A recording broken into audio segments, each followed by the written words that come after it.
ये बड़े बड़े मदरसों के टुकड़े हुए हैं, जमातों के दो दो टुकड़े हुए हैं, क्यों?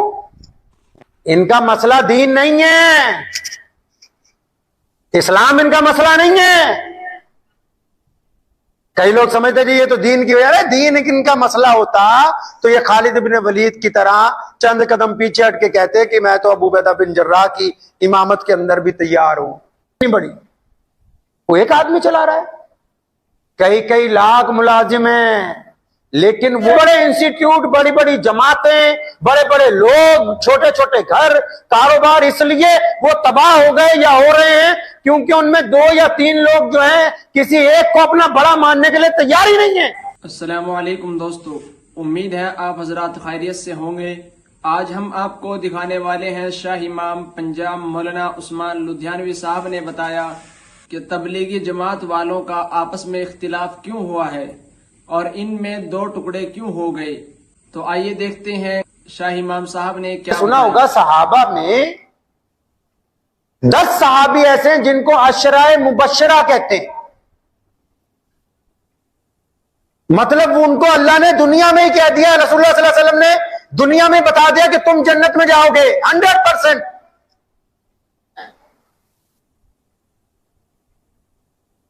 ये कह दिया उनको, सहाबा को बता दिया कि ये जो सहाबी हैं, सैयदना अबू बकर सिद्दीक रज़ियल्लाहु तआला अन्हु, सैयदना उमर बिन खत्ताब रज़ियल्लाहु तआला अन्हु, सैयदना उस्मान ज़ुन्नूरैन रज़ियल्लाहु तआला अन्हु, सैयदना मौला अली करमुल्लाह वजह रज़ियल्लाहु तआला, सैयदना अबू उबैदा बिन जर्राह रज़ियल्लाहु तआला अन्हु, जो 10 सहाबी हैं अशराए मुबश्शरा में। अब ये सिर्फ इसीलिए थोड़ी कहा कि ये जन्नत में जाएंगे, जन्नत में तो तमाम सहाबा ने जाना है, वो मासूम जमात है, अल्लाह ने उन सबके लिए रजामंदी का इजहार किया है। इन 10 उलुल आजम सहाबा की अजमत रसूलुल्लाह सल्लल्लाहु अलैहि वसल्लम ने इसलिए बयान की ताकि अपनी कौम को, अपने लोगों को ये बात भी साथ में समझ में आ जाए कि जब नबी अलैहिस्सलाम तुम्हारे दरमियान नहीं होंगे तो जिन 10 आदमियों का तुमने कहना मानना है, जिनके आगे चुप हो जाना है, जिनके फैसले को तस्लीम कर लेना है, वो ये लोग हैं। सैयदना अबू बकर सिद्दीक रज़ियल्लाहु तआला अन्हु को नबी अलैहिस्सलाम ने अपनी जिंदगी में, अपनी मौजूदगी में, नबी अलैहिस्सलाम ने किसी की इक्तदा में नमाज नहीं पढ़ी, वो इमामुल अंबिया है, उनके पीछे लोग नमाज पढ़ते हैं, लेकिन खुद नबी अलैहिस्सलाम तशरीफ फरमा हुए, सैयदना अबू बकर सिद्दीक को कहा अपने सामने की सहाबा को नमाज पढ़ाओ। उसका मतलब क्या है? उसका मतलब यह है कि जब नबी अलैहिस्सलातु वस्सलाम इस दुनिया में नहीं होंगे, पर्दा फरमा जाएंगे, तो अबू बकर की इताअत करना, फरमा बरदारी करना तुम्हारे सामने नमूना पेश किया।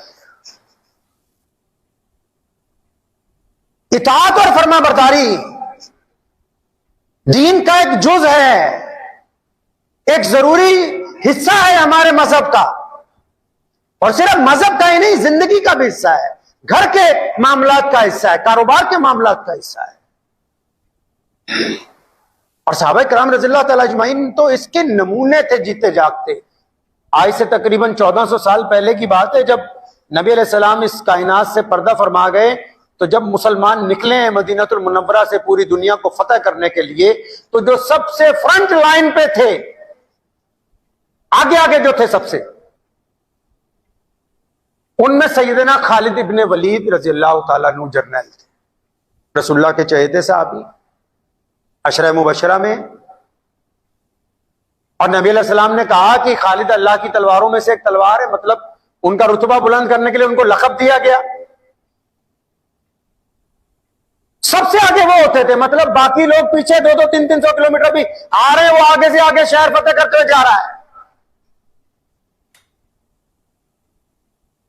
मदीने से जो निकले हैं तो पूरे जजीरे अरब में जो मुनकिर थे, बदमाश थे, जो गुंडे थे, जो औरतों पे जुल्म करते थे, जो बच्चों का कत्ल करते थे, जिन्होंने गरीबों को गुलाम बना के रखा हुआ था, उनकी हुकूमतों को रौंदते हुए खालिद इब्ने वलीद आगे बढ़ रहे थे।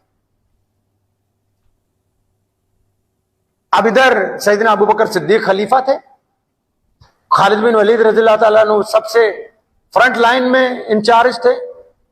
अब इधर अबू बकर सिद्दीक रज़ियल्लाहु तआला अन्हु की खिलाफत खत्म हुई, उनका इंतकाल हुआ, उमर बिन खत्ताब रज़ियल्लाहु तआला अन्हु खलीफा बन गए। अब ये अल्लाह के नबी अलैहिस्सलाम के चहेते साहबी भी हैं और इनका अदल भी बड़ा मशहूर है। जब एक जर्नल ने चिट्ठी लिखी कि मिस्र में एक ऐसा दरिया है जहां हर साल एक लड़की को कुर्बान करते हैं जंगल के लोग आके, तब उसमें पानी आता है, तो सैयदना उमर बिन खत्ताब ने कहा था अपने उस जर्नल को कि आज के बाद वहां किसी बेटी का कत्ल नहीं होना चाहिए, मैं एक चिट्ठी लिख के भेजता हूं, उस दरिया में डाल दो। और उस चिट्ठी में लिखा उमर बिन खत्ताब रज़ियल्लाहु ताला अन्हु ने कि उमर बिन खत्ताब रसूलुल्लाह सल्लल्लाहु अलैहि वसल्लम का जो सहाबी है वो तुझे दरिया को हुक्म देता है कि अगर तू अल्लाह के हुक्म से बहता है तो बेहतर है, वरना हमें तेरी कोई जरूरत नहीं। लाखों लोग आए थे इसको देखने के लिए और उन्होंने कहा था ये तमाशा कर रहे हैं मुसलमान। दरियाए नील के दोनों तरफ जब पानी सूख गया, लोगों को पता लगा कि यहां इस्लामी हुकूमत है और अब दरिया में लड़की को ज़िबा नहीं किया जाएगा इस साल। लाखों लोग ये तमाशा देखने के लिए आए और उधर सैयदना अबू बैदा बिन जर्राह रज़ियल्लाहु अन्हु ने वो खत खलीफा का दरिया के अंदर डाल दिया, सूखी जमीन के ऊपर वो खत रख दिया। रात गुजरी, फजर के वक्त जो दरिया में पानी आना शुरू हुआ है, आज 1400 साल गुजर गए दरियाए नील को, वो पानी जो है एक रत्ती कम नहीं हुआ। दुनिया के सारे बहरी बेड़े उसी दरिया में से निकल के समुद्र के अंदर दाखिल होते हैं। ये मोहम्मद रसूलुल्लाह सल्लल्लाहु अलैहि वसल्लम के सहाबा का ईमान है। अब उमर रज़ियल्लाहु अन्हु ने क्या किया? फ्रंट लाइन पे जो खालिद इब्न वलीद है, जो 10 साल से कई मुल्क फतह करके मुसलमानों को दे चुका है, इधर से खिलाफत ने हुक्मनामा जारी किया कि इब्न वलीद तुम्हें उतार दिया है, तुम जिस ओहदे पे हो तुम्हें इस ओहदे से हटाया जा रहा है फौरन। और तुम्हारे ही लश्कर में तुम्हारे जो नायब हैं सैयदना अबू बैदा बिन जर्राह रज़ियल्लाहु ताला अन्हु, वो भी अशरा मुबशरा में हैं, अमीनुल उम्मत हैं। इधर से खिलाफत से हुक्म जारी हो गया कि खालिद आज से तुम नहीं हो इंचार्ज, आज से अबू बैदा बिन जर्राह है। अब हुक्मनामा जब पहुंचा है तो सारी जगह वहां फौज में खलबली मच गई कि ये क्या हो गया, एक ऐसे इंसान को हटा रहे हो जिसने दर्जनों हुकूमतें तुम्हारी झोली में डाल दी। अबू बैदा बिन जर्राह रज़ियल्लाहु ताला अन्हु खुद भी बड़े हैरान हुए, भी ये अब खलीफा का हुक्म है, मानना तो पड़ेगा ही। चार्ज दे दिया। अब जिस पहली रात को चार्ज दिया उसी दिन मुसलमानों की माहियत पर एक जगह जबरदस्त हमला जो है दुश्मन ने कर दिया। मुखबरों ने आके अबू बैदा बिन जर्राह रज़ियल्लाहु ताला अन्हु को कहा कि मुसलमानों के सरदार, अगर वहां फौरी तौर पर मदद ना पहुंची तो इस अंदाज से वो लोग घेरे गए हैं कि वो सारे के सारे मारे जाएंगे, हमारे हाथ सिवाय उनके जनाजों के और कुछ नहीं लगने वाला। अब ये परेशान क्यों? क्योंकि ऐसी जंगों का एक्सपर्ट तो वही है खालिद इब्न वलीद रज़ियल्लाहु अन्हु, जिसको रात सस्पेंड किया है, जिसको ये भी नहीं बताया भी तुझे उतारा क्यों है ओहदे से। अब उसको किस मुंह से जाके कहें कि मियां मुसीबत पड़ गई। अभी ये सोच ही रहे हैं, बड़ी सोच विचार के बाद फैसला किया कि नहीं, खालिद से बात करनी चाहिए, क्योंकि उनको जो तजर्बा है इस मैदान का, इस खित्ते का, तो उसका फायदा हमें लेना ही पड़ेगा। अभी जब उनके खेमे में पहुंचे तो देखा खालिद इब्न वलीद तो बाहर से आ रहे, अपने घोड़े से उतर रहे हैं। तो पूछा इब्न वलीद कहां से आ रहे हो? पर मुझे भी मुखबरों ने आके इत्तला दे दी थी कि फलां जगह हमारी एक टुकड़ी फंस गई है। अब मैंने सोचा इब्न वलीद अगर जर्नल नहीं है तो आम सिपाही तो है, एक सिपाही की भी जिम्मेदारी बनती है कि वो अपने साथियों का साथ दे। तो कहता उन सबको मैं बचा के जो है वापस लेके आ गया। ये किस्सा इसलिए सुना रहा हूं कि खालिद इब्न वलीद ने ये सिखाया इंसानों को कि ओहदा नहीं कुछ होता, मर्तबा कोई बड़ी बात नहीं है। आज हम यहां हैं, कल को कोई और होगा। मकसद बड़ी चीज है, ओहदा बड़ी चीज नहीं। उन्होंने ये तरबियत दी, मुसलमानों को ये समझाया कि देखो खलीफा ने भी किसी मसलियत के तहत मेरी जगह किसी और को लगा दिया, लेकिन मुझे हटाने का मतलब ये तो नहीं है कि मैं सारा काम वाम छोड़ के कहूं कि नहीं जी मैं तो बहुत बड़ा आदमी था, मेरी बेइज्जती हो गई, मेरे साथ ये कर दिया, मेरे साथ वो कर दिया। कभी भी एक लफ्ज जुबान से हमारा मसला ये है, लोगों का, आम लोगों का मुसलमानों गैर मुस्लिमों, बड़े बड़े इंस्टीट्यूट, बड़ी बड़ी जमातें, बड़े बड़े लोग, छोटे छोटे घर, कारोबार इसलिए वो तबाह हो गए या हो रहे हैं क्योंकि उनमें 2 या 3 लोग जो हैं किसी एक को अपना बड़ा मानने के लिए तैयार ही नहीं है। अब वो चाहे दीनदार हो या दुनियादार, कामयाब कौन है? हमारे नबी अलैहिस्सलाम ने हमें तरबियत दी कि जमात के साथ रहना, जो जमात में है वो जन्नत में है। वरना ये इमाम के लिए जो जगह बनाई है मेंबर, अगर ये 4-5 मेंबर यहां बना देते, एक में सदर साहब खड़े हो जाते, एक में इमाम साहब खड़े हो जाते, एक में जनरल सेक्रेटरी खड़ा हो जाता, एक में मेंबर साहब खड़े हो जाते, एक में मुतवल्ली साहब खड़े हो। दीन सिर्फ नमाज पढ़ने के लिए थोड़ी है, समझने के लिए। जिंदगी के राज रखे हैं अल्लाह ने इसमें। जिस तरह नमाज में एक इमाम की इक्तदा है जो है किसी बात पर ना इत्तफाकी का इजहार करें, अलग अलग तरह की बोलियां बोले, तो जब उसके पास पहुंचे जो वो फैसला करे उसके आगे सर हमें तस्लीम कर देना चाहिए। कोई तो मुकाम हो जहां पर आना रुक जाए आपकी, कोई जगह तो। ये बड़े बड़े मदरसों के टुकड़े हुए हैं, जमातों के 2-2 टुकड़े हुए हैं, क्यों? इनका मसला दीन नहीं है, इस्लाम इनका मसला नहीं है। कई लोग समझते जी ये तो दीन की वजह है। दीन इनका मसला होता तो ये खालिद इब्न वलीद की तरह चंद कदम पीछे हट के कहते कि मैं तो अबू उबैदा बिन जर्राह की इमामत के अंदर भी तैयार हूं। नहीं बड़ी, वो एक आदमी चला रहा है, कई कई लाख मुलाजिम हैं, लेकिन वो तब कामयाब हैं जब वो एक टीम की तरह अपनी अपनी बात को छोड़ देते हैं। जब उनकी टीम का जो इंचार्ज होता है, अगर वो किसी बात को कहता है कि नहीं इसी तरह काम किया जाएगा, फिर उसमें फायदा हो या नुकसान, वो इस बात को समझ लेते हैं कि हमारा लीडर जो कह रहा है हमको इसके मुताबिक ही काम करना है। बड़ी बड़ी इंडस्ट्रियां कैसे चलती, वो भी तो टीम वर्क से चल रही। बड़े इदारे कैसे चलते हैं? तो ये घर क्यों टूट रहे हैं? 10 फुट की दुकान के 2 टुकड़े क्यों हो रहे हैं? क्यों? क्योंकि जज्बा नहीं है अपने में से किसी एक को बड़ा मानने का। और इस्लाम ने तो पहले दिन ही सिखाया, तमाम इबादत के दरमियान सिखाया हमें कि किसी एक की पैरवी इत्तबा करोगे, अपने अमीर की इत्तबा करोगे तो कामयाब रहोगे। तो क्या हमने दीन से ये बात सीखी है अपने घर में, या हम दूसरे की बेइज्जती करना, दूसरे की पीठ के पीछे बुराई करना, दूसरे की टांगें खींचना? जबकि हमारे दीन ने हमें सिखाया कि अगर आप कोई अच्छाई का काम नहीं कर सकते तो किसी को धक्का भी मत मारो कि वो गिर जाए नीचे। अगर आप नेक लोगों का साथ नहीं दे सकते तो उनकी टांगें भी खींचने की जरूरत नहीं है। ये पहलू तलाश नहीं करते हम इस्लाम में। क्या सिर्फ नमाज पढ़ लेना काफी हो जाएगा? क्या नमाज के उस पैगाम को हम अपनी जिंदगी में ढालेंगे नहीं जिसमें इबादत भी है, इताअत भी है, फर्मा बरदारी भी है, मोहम्मद रसूलुल्लाह से वफादारी का हलफ भी? भूल जाएंगे हम इस बात को। जो सिर्फ इस्लाम को इबादत का तरीका बताना चाहते हैं वो कामयाब नहीं होते। मसाइल आते रहते हैं, जाते रहते हैं। नफा और घाटा जिंदगी के 2 पहलू हैं, लेकिन उसका मकसद ये नहीं है। इसके अगर लगातार आप नुकसान में जा रहे हैं तो इसका मतलब ये नहीं कि आप खामोश होकर घर में बैठ जाएं। ज्यादा फायदे में जा रहे हैं तो इसका मतलब ये नहीं कि आप दीन को छोड़ दें, दौलत आने के बाद इस्लाम को छोड़ दें। आप दीन के इन पहलुओं के ऊपर गौर करना है कि क्या हम में कोई ऐसा है जो हमारा बड़ा हो। क्या हमारी मसाजिद में, हमारे घर में, हमारे कारोबार में हम किसी की इताअत करते हैं, फरमाबरदारी करते हैं? क्या हम एक दूसरे के साथ फराख दिली रखते हैं? नबी अलैहिस्सलाम ने कहा कंधे से कंधा जोड़ के नमाज पढ़ना। आपने सुना हो शायद किसी मौलवी से, हुक्म है कंधे से कंधा। क्यों?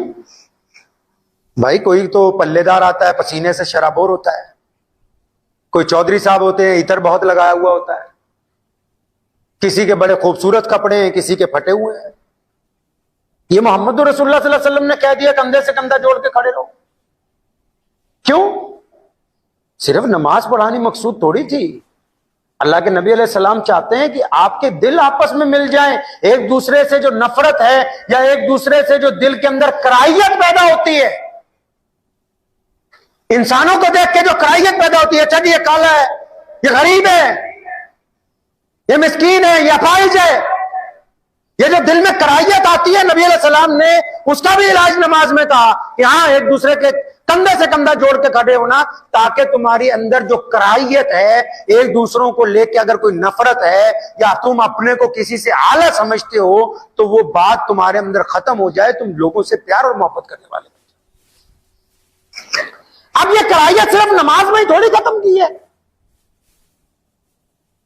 ये कराहियत नमाज में इसलिए खत्म की कि नमाज के बाद जब आप बाहर जाएंगे तो आप वहां भी किसी के साथ नफरत ना करें। आप घर में जाएंगे, आप वहां भी किसी से नफरत ना करें। आप कारोबार में होंगे, आप वहां भी किसी से नफरत ना करें। तो इसका मतलब तो यही है कि मोहम्मद रसूलुल्लाह सल्लल्लाहु अलैहि वसल्लम ने जो हमें दीन दिया वो अमली तौर पर एक मजहब है, एक दीन है जो हमें जीने का तरीका सिखाता है। तो अगर हम इस तरीके को सीख ही नहीं रहे और सिर्फ सजदा ही अदा कर रहे हैं, और सजदा भी वो जिसमें भाइयों की नफरत हो, जिसमें दुश्मनियां भरी हुई हो, जिसमें दूसरों का हसद भरा हुआ हो, कीना भरा हुआ हो, बुग़्ज़ भरा हुआ हो, तो सजदे का क्या फायदा है? सजदा तो करवाया ही इसीलिए कि हमने इस बात को मान लिया कि हम फानी है, अल्लाह बाकी, हम कुछ नहीं, अल्लाह के साथ सब कुछ। ये जुमा क्यों बनाया? घर पे भी नमाज पढ़ लेते। जुमे को इतनी अहमियत क्यों दी? ताकि हम एक दूसरे के दुख दर्द को बांट सकें। अगर कोई खुशी हो तो उसको भी एक दूसरे के दरमियान ले आ सके, कोई परेशान हाल हो उसकी खबरगिरी कर सके। ये तो अब रिवाज बनाना कि कई लोगों ने कहा कि घर की छत पे जुमा करा दो, किसी ने कहा कि हमारे यहां तो गांव में भी जुमा नहीं हो सकता। इस्लाम ने इज्तिमाइयत की बात की है। ये तो अब बड़े शहरों में शुरू हो गया, दिल्ली से लेकर बंबई तक गली मोहल्लों की मस्जिदों में ईद की नमाज हो रही। मोहम्मद रसूलुल्लाह सल्लल्लाहु अलैहि वसल्लम मस्जिद नबवी को छोड़ के ईदगाह जा रहे हैं। ये क्यों जा रहे हैं जी? ताकि इज्तिमाइयत बाकी रहे, जोड़ बाकी रहे, बरकत हो इसमें। अल्लाह करीम को यह बात पसंद है। ऐसे ही आपकी जाती जिंदगी भी है, जाती जिंदगी भी ऐसी। क्या आप, चाहे आप हो, चाहे मुसलमान हो या गैर मुस्लिम, जो गैर मुस्लिम भाई हैं उनको भी कहता हूं, आप क्या अपने घर में लोगों को जोड़ने वाले हैं या तोड़ने वाले हैं? इस बात का फैसला कीजिए आज। आप क्या हैं अपने घर में? बड़े मसाइल तो बहुत दूर की बात है। अभी आपकी अपने घर में क्या पोजीशन है? आप भाइयों में नफरत डालते हैं, आप बच्चों से बदतमीजी करते हैं, आप किसी अपने घर के फर्द के खिलाफ साजिश करते हैं, आप कोई जादू करते हैं, आप कोई सैर करते हैं, आप किसी के पीठ के पीछे गालियां देते हैं। आपकी घर में क्या हैसियत है? अपने दिल से पूछिए, आपका दिल आपको झूठ नहीं बोलेगा। ले दे के यही एक चीज है पूरे जिस्म में। आप जुबान से जितना मर्जी झूठ बोलते रहे, चेहरे जैसे मर्जी बना लें, जब आप बिस्तर पर लेट के अकेले इसको पूछोगे, ये झूठ नहीं बोलेगा कभी। अपने ज़मीर से पूछे ना पहले कि हमारी घर में क्या पोजीशन है। अगर आप घर में जोड़ने वाले हैं, आपका दिल बड़ा है, आप दूसरों पे खर्च करने वाले हैं, आप गलतियों को नजरअंदाज करने वाले हैं, आप माफ करने वाले हैं, तो इसका मतलब आप एक नेक इंसान है, अल्लाह उसके रसूल के महबूब बंदे हैं आप। फिर आपकी इबादत गाह में आपकी क्या पोजीशन? जिस इबादत गाह में आप इबादत करने जाते हैं, वहां आप किस नाम से जाने जाते हैं? फितनेबाज के नाम से जाने जाते हैं, उंगलीबाज के नाम से जाने जाते हैं, या किसी के साथ खाना खिलाने वालों के नाम से जाने जाते हैं। आप वहां किस नाम से जाने जाते हैं अपनी मस्जिद में? वहां लोग क्या कहते हैं आपको? पहचान क्या है? क्या आप वक्त पे पेमेंट देने वाले के तौर पर पहचाने जाते हैं, या लोगों का माल लेके 8-8 महीने तारीखें डालने वालों के नाम में आपकी पहचान है? क्या पहचान है कारोबार में आपकी? आप माल लेके उसी वक्त अदायगी करते हैं, या माल लेने के बाद माल वालों को जलील करते हैं 1 साल के लिए? आपकी पहचान क्या है कारोबार में, पता लगे। अपनी पहचान के औसाफ तो मुकर्रर करने हैं ना हमें। नबी अलैहिस्सलाम ने हमें जो दीन दिया कायनात में, आज इस्लाम सबसे बड़ा मजहब है। बहुत लोग इस्लाम के पीछे लगे हुए हैं, कोई इस तरह बुराई करना चाहता है सोशल मीडिया में, कोई उस तरह। इसी से अंदाजा लगा लो कि जो इतना बड़ा दीन है, जिसकी मुखालफत में बहुत सारे लोगों को रात को नींद नहीं आती, उस दीन की खूबियां कितनी होंगी कि इतने मुखालिफों के बावजूद इस्लाम आज कायनात का सबसे बड़ा मजहब बन के आ गया है। इस्लाम को, दीन को, अपने नबी अलैहिस्सलाम की सीरत को समझिए। ये नमाज, ये इबादतें सिर्फ सजदा करने के लिए नहीं है। इन सजदों से बहुत कुछ हासिल करके हमको अपने घर, अपनी दुकान, अपने कारोबार, अपने समाज, अपनी सियासत, अपने मदारिस, अपने इलाके तक लेके जाना है, जहां पता लगे कि ये बंदा नमाजी है और इसमें ये खूबियां जो है पाई जाती है। करेंगे इंशाअल्लाह ताला। दुआ कीजिए अल्लाह करीम मुझे भी और आप सबको इन बातों पे अमल की तौफीक अता फरमाए। व आखिर दावाना अनिल हम्दुलिल्लाह। जज़ाकल्लाह, आपने बयान को पूरा सुना। बयान अच्छा लगा हो तो जरूर लाइक करिए, कमेंट करिए और ज़्यादा से ज़्यादा लोगों तक शेयर करिए।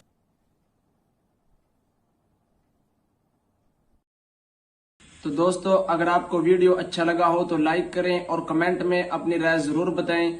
और इस तरह की वीडियो देखने के लिए हमारे चैनल को सब्सक्राइब जरूर करें और अपने दोस्तों के पास वीडियो को शेयर करें।